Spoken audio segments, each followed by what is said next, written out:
I'm a 27-year-old woman, and for the past 10 years, I've been living alone in the house I grew up in. That started when I was 17, right after my parents left for what they called a temporary travel sabbatical. They'd been talking about it for months, how they needed to rediscover themselves, how the world was calling, how life was too short not to explore. At first, they made it sound like they'd be gone for 6 months, maybe a year max. They hugged me, told me to hold down the fort, and promised they'd be back before I even noticed they were gone. That was a lie. By the time I turned 18, I was juggling 2 part-time jobs to cover utilities and groceries while still finishing high school.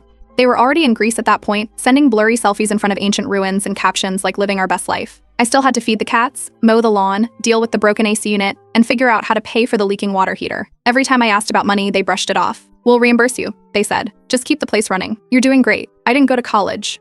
I had been accepted to a culinary program abroad that I'd dreamed of since I was 14. I didn't go. My parents said they couldn't afford to fly back and manage the house, that the animals were used to me, that it would be too disruptive if I left. I still have the acceptance email. Never deleted it. At first, it was little things, replacing light bulbs, managing the mail, feeding the cats, cleaning the gutters. But then the bills started coming. Property tax, insurance notices, plumbing repairs. My name wasn't on anything official, but the payments were all coming out of my pocket. I'd send them the invoices. They'd ignore them. I started taking screenshots, building a file. I didn't even realize I was building a case back then. I just didn't want to forget how much I was spending. Meanwhile, their sabbatical turned into a never-ending honeymoon. Bali, Spain, Morocco. I saw my own parents more through their Instagram posts than in real life. When they did come back, usually once a year around the holidays, they acted like guests. They didn't ask how I was doing or what I needed. They expected the guest room cleaned, the fridge stocked, the house warm. They even left their laundry behind when they flew out again. And every time they returned, they brought more stuff.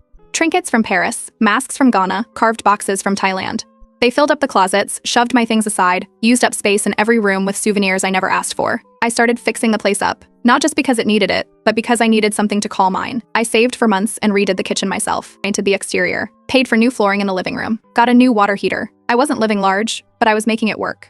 Eventually, I got a remote job in tech that paid well enough to drop the part-time gigs and focus on the house full-time. I didn't have roommates. I didn't need help. I had everything covered, just me and the cats. They always told me it's basically your house now, that I was holding it down better than they ever did. They even joked that I should start charging them rent when they visited. I thought that was their way of saying thank you. Friends kept telling me to move out, as that I was letting them use me, that I was stuck. But I always had an excuse. What would happen to the house? To the cats? To the garden I started? I'd tell myself it was just temporary. Just a little longer. Just until they settled down and came home for good. A cousin of mine moved nearby a couple of years ago. We weren't close, but he'd stop by sometimes, always with comments like, "Man, this place is a museum," or "You're basically the caretaker now." I'd laugh it off, not knowing how literal that would become. Nobody in the family ever said anything about what I was giving up. No one asked why a 20-year-old girl was buying roof shingles instead of textbooks, or why she was filing taxes for a house she didn't own. I wasn't bitter. Not then. I was tired, but I thought I was doing the right thing. That changed a few months ago. I was sorting through the mail when I saw a thick envelope with my parents' lawyer's return address.